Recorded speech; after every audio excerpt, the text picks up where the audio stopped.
Céline Laporte, bonjour. Bonjour. Est-ce que vous pouvez nous présenter l'association Peuple en Harmonie? Alors, Peuple en Harmonie est une association qu'on a créée en 2009 et qui est un peu plus active depuis 2013, on va dire. Et on travaille sur différents domaines. Le premier concerne vraiment le développement local et durable des villages de Guyane. Donc, on accompagne les villages dans le montage de projets de développement local. Concrètement, un projet que vous avez déjà accompagné?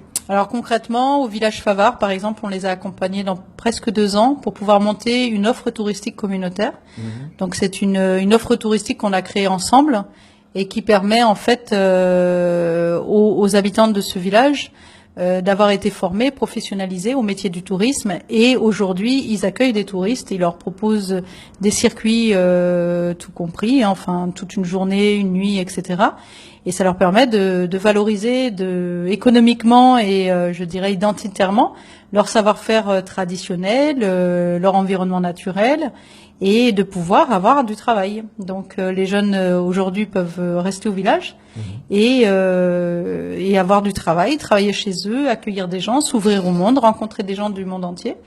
Donc voilà, on travaille essentiellement sur le développement touristique des villages. Sur ce type de projet, vous faites appel à des professionnels pour qu'ils proposent, amènent leur expertise?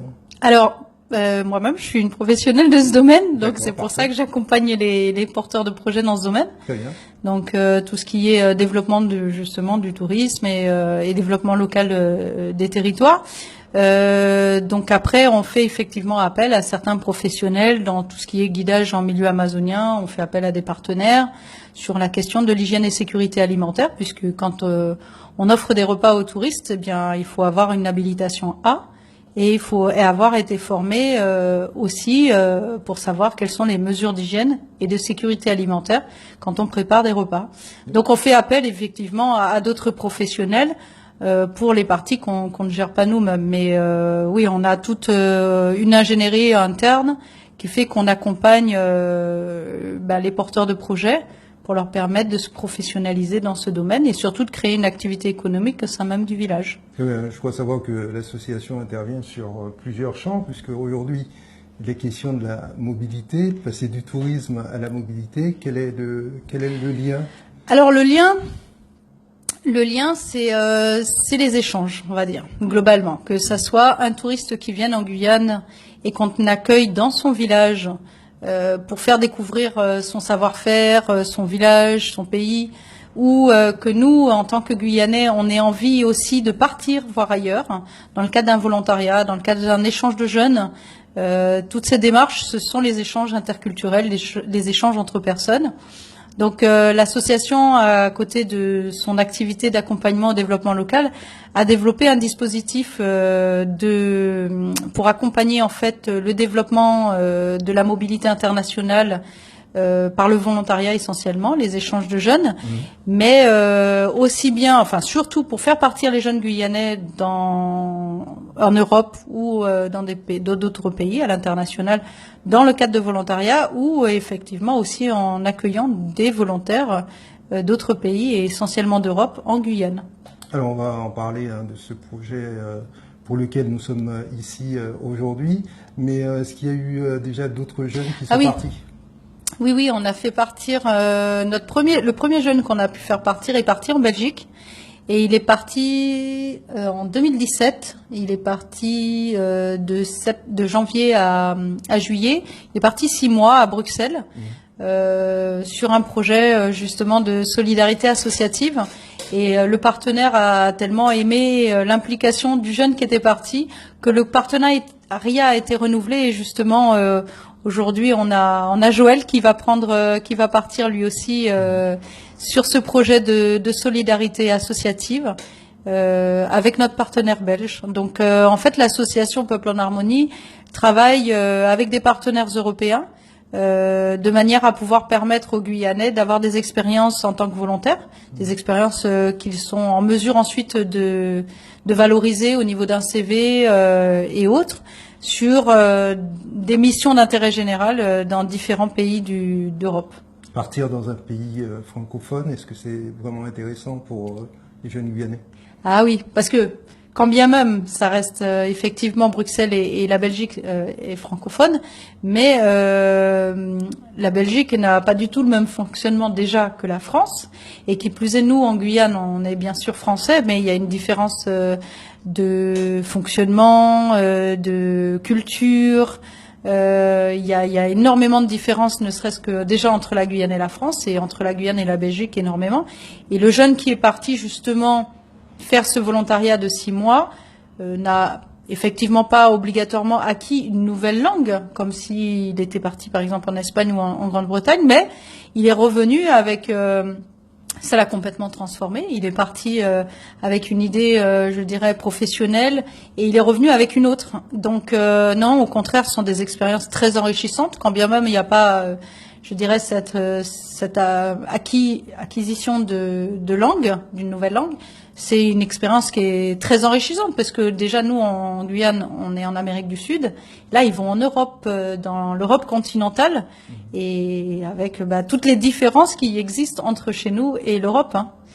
Il y a 12 jeunes qui s'apprêtent à partir. Sur quels critères les avez-vous sélectionnés? Alors, le critère qui prime avant tous les autres, c'est la motivation. Donc, c'est justement à ça que sert le volontariat, que ça soit européen ou le service civique international.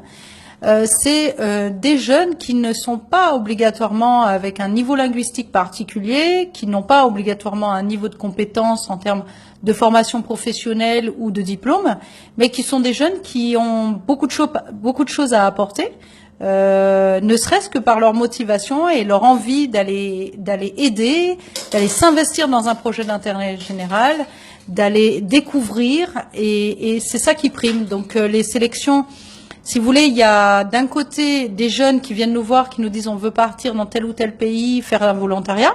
On les accompagne, il y a une base de données, ils font des recherches personnelles, nous on les accompagne jusqu'à ce qu'on puisse faire aboutir leur projet.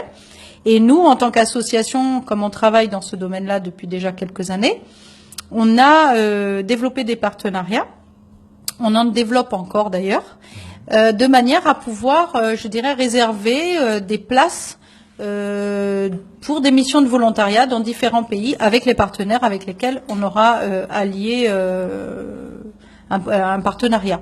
Donc pour le cas justement des 3 premiers jeunes qui vont partir en Belgique, il s'agit d'un partenariat qu'on avait mis en place avec notre partenaire belge, justement le partenaire avec lequel on avait déjà pu faire partir le premier jeune guyanais. Donc sur les 12 jeunes qui vont prochainement partir, nous en avons 6 qui partiront en Europe et 6 qui partiront en Amérique du Sud. Les 6 qui partiront en Europe, on en a 3 qui partent en Belgique, 2 qui partent 3 semaines, donc ce qu'on appelle un volontariat court terme, et il y en a un qui partira 10 mois. Et les 3 autres qui partent en Europe partiront en Espagne. Et encore une fois, on en a 2 qui partiront sur un court terme de 2 mois et un qui partira sur un long terme d'1 an. Et enfin, les 6 autres partiront en Amérique du Sud, donc 2 au Brésil et 4 au Pérou, sur 6 mois. Mais s'il arrivait que cette expérience se passait mal, est-ce que c'est un scénario auquel vous avez également pensé?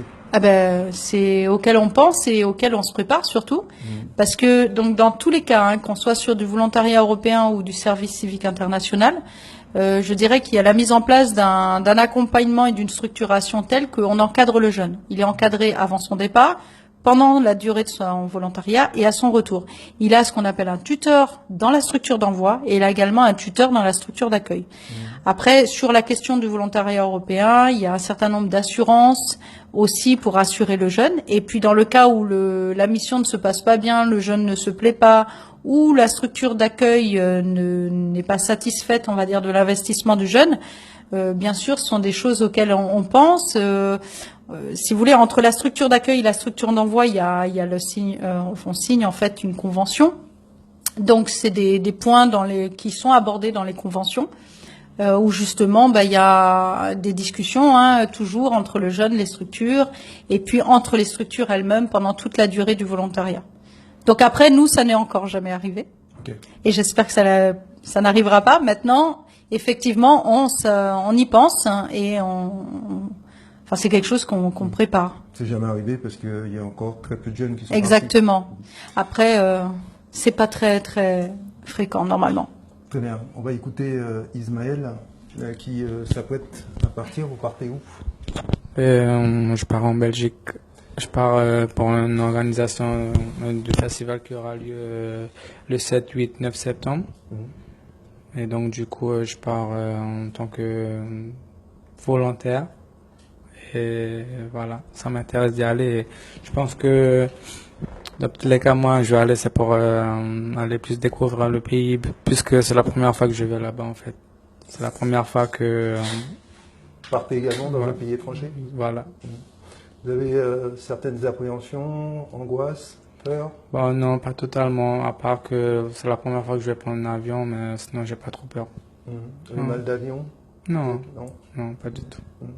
Et vos parents, comment vivent-ils ce départ, ce futur Mes départ? parents sont très fiers de moi, très contents de moi. D'ailleurs, c'est eux-mêmes qui sont venus m'accompagner jusqu'ici, m'amener jusqu'ici. C'est une expérience que vous conseilleriez à d'autres Guyanais, d'autres jeunes Guyanais? Ben, bien sûr, pour, en fait, déjà pour moi, ça, c'était une porte, en fait. Pour moi, c'était une porte où je pensais Une pas, opportunité, ouais, une une occasion. opportunité d'aller découvrir Belgique, en fait. Et comment vous êtes rentré en contact avec l'association Peuple en Harmonie? Avec le peuple harmonie, ben, ils étaient venus, en fait, l'association était venue jusqu'à voilà, c'était en juillet, je pense, c'était en juillet, et voilà. Je n'étais pas au courant, mais c'est la mairie qui, voilà, quelques membres de la mairie qui me disaient comme quoi qu'il y aurait une association qui allait venir, que ça allait être très intéressant et tout. Et voilà, donc du coup, je suis allé à ce rendez-vous-là et voilà. Du coup, j'ai appris c'était quoi l'association Peuple Harmonie. D'accord. Quel est le programme de votre séjour là-bas, en Belgique? Ah ouais. Vous savez ce que vous allez faire pendant ces 3 semaines? Concrètement, exactement. Bon, pas totalement, non. Pas Ouais. totalement. Je ne sais pas ce que je vais faire pendant ces 3 semaines. C'est juste que... C'est de l'aventure.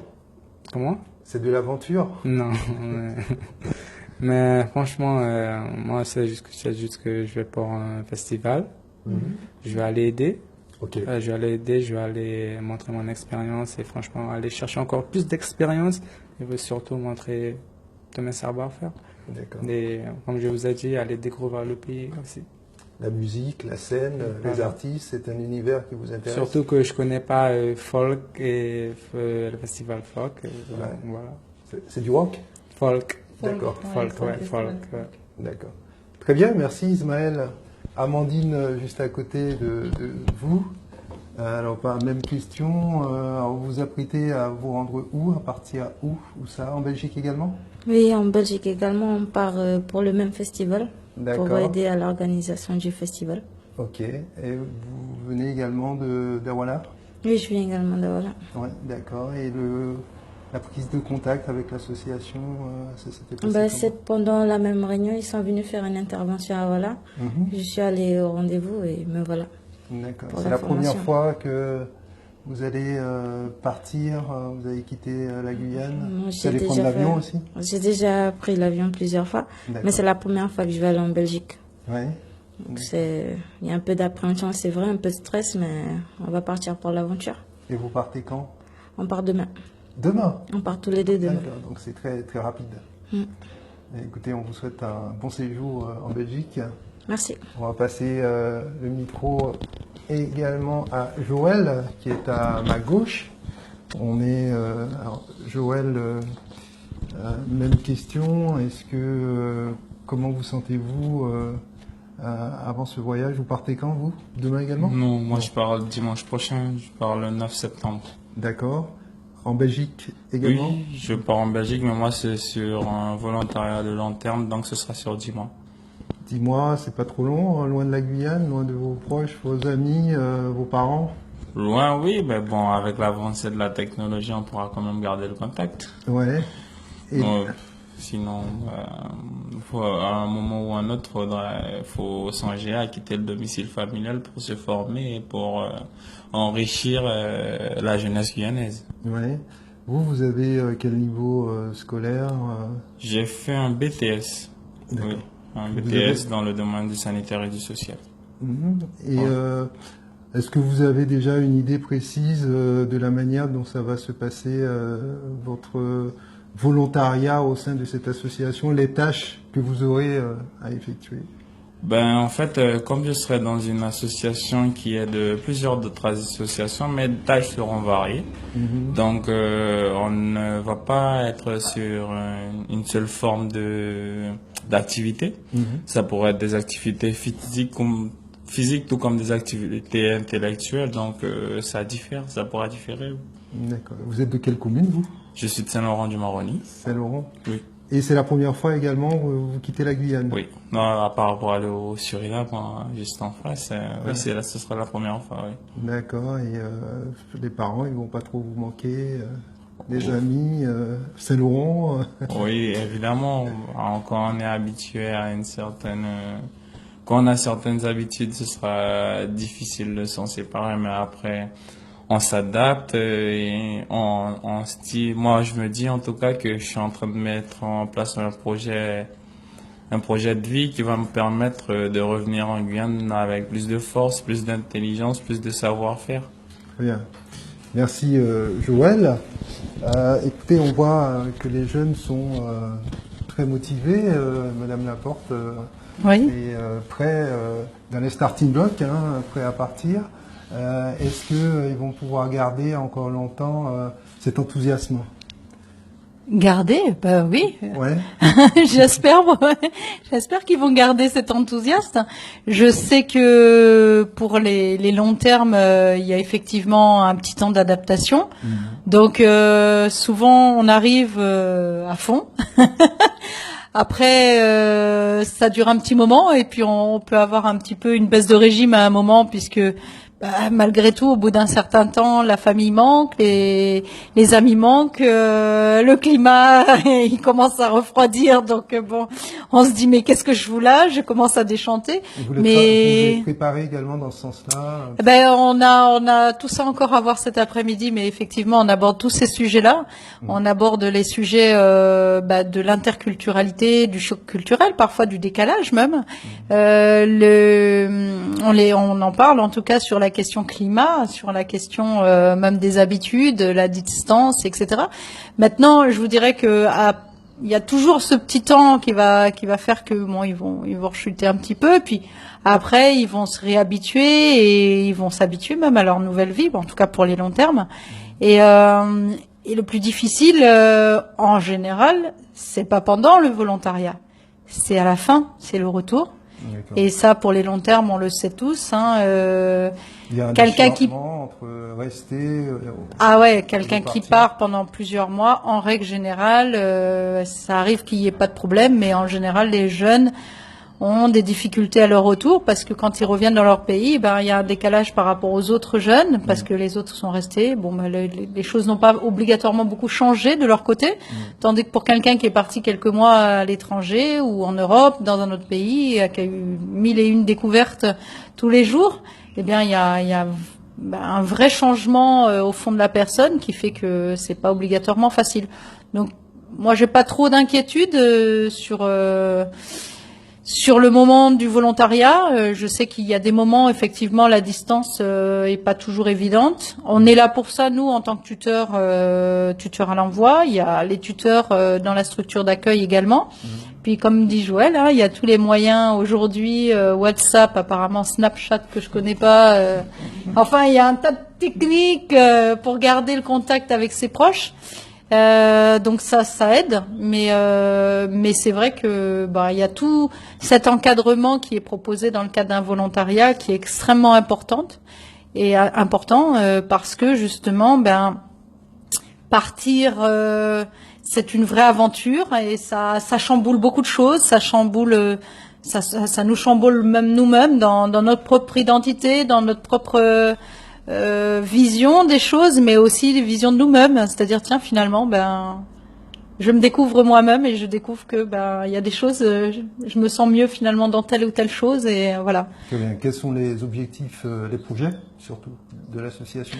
peuple en Ouf, Afrique. les projets de À court l'association à court terme, non, c'est de poursuivre au niveau de la question du volontariat européen international, c'est de poursuivre dans l'élan, parce que c'est vrai que ça fait déjà presque 3 ans que nous sommes accrédités sur Erasmus+ en tant que structure d'envoi, d'accueil et de coordination.